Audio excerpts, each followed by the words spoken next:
Monday movement musings.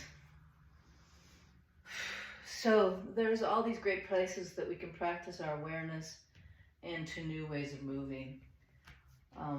Recently I've been working with bringing awareness around,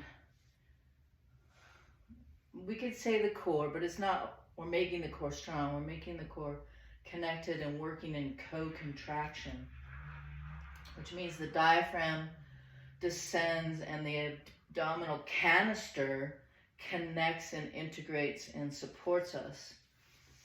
And it has been a subconscious place, but if we've lost that subconscious place that our brain can turn it on without us thinking about it, then it's been my experience with helping others and helping myself to have ways that I can bring that awareness to that integration and connection, I like to call it.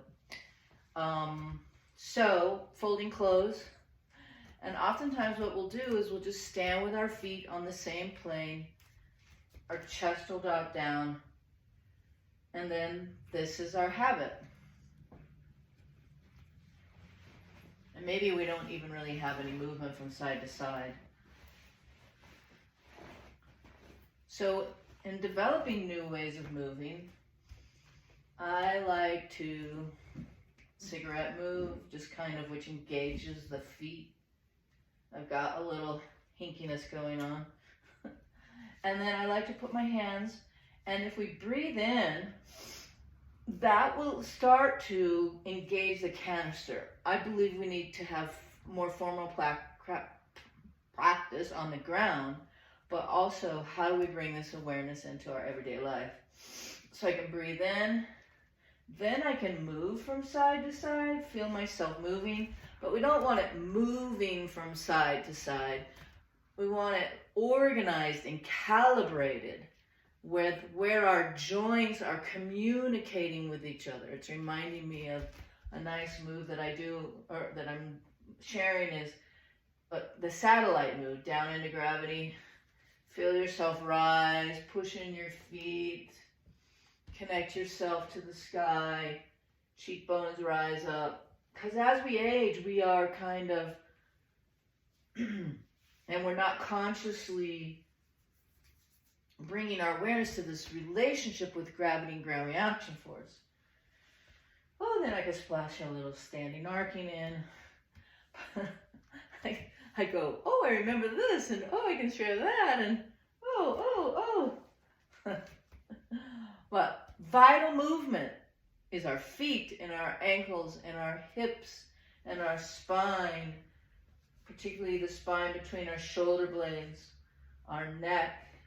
And we can subtly be sitting like this or standing like this and we don't realize it. So where are those places, those practices that you kind of bring that alignment, and then breathe in, engages this and starts to bring the cortical awareness, conscious competence, into possibly getting to unconscious competence. But I don't know. I don't know how much of that really happens. And, you know, on a certain level, of course, a lot of it happens. But I think if we think about it, we can feel better and move better and be less stiff and have more opportunity for happy aging. Okay, so I just kind of went into a more dynamic way to do it. So I'm going to breathe in, feel that conscious awareness of my core engaging, transfer my weight from side to side, and then bring one foot back and rocking forward and back, side to side. And I'm not reaching first, I'm rocking first. Then I can feel my breath come in. That was automatic. I can feel my breath come in. And then it might just in the middle reset, chemijeux, satellite movement. Breathe in.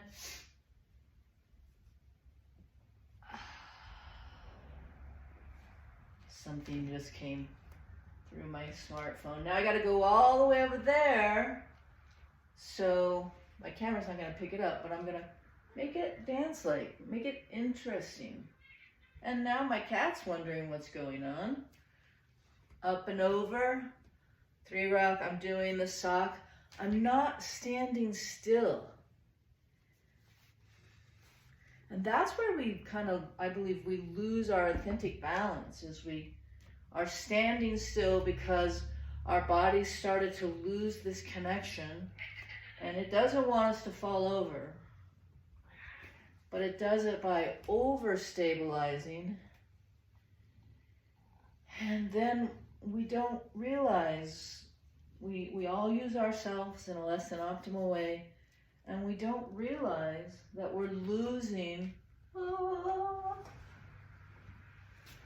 that capacity. We're not using our feet as well. We've gone still. We go back and down to do things, which it makes us not fall, but we're not as dynamic as we could be. Okay, Monday musings. Thank you. Been practicing laughing yoga.